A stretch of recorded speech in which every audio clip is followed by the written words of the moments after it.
بسم الله الرحمن الرحيم. ألم تر كيف فعل ربك بعاد إرم ذات العماد التي لم يخلق مثلها في البلاد وثمود الذين جابوا الصخر بالواد وفرعون ذي الأوتاد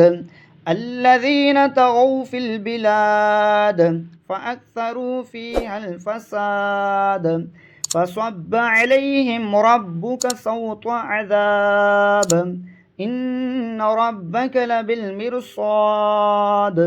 فأما الإنسان إذا ما ابتلاه ربه فأكرمه ونعمه فيقول ربي أكرمن وأما إذا ما ابتلاه فقدر عليه رزقه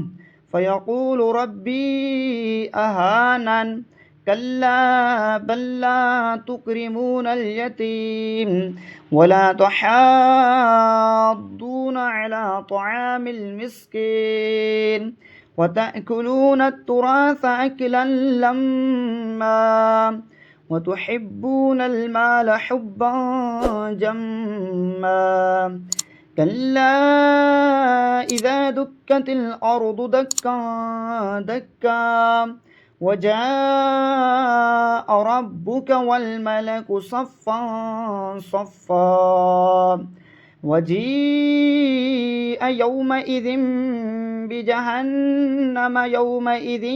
يتذكر الإنسان وأنى له الذكرى يقول يا ليتني قدمت لحياتي فيومئذ لا يعذب عذابه أحد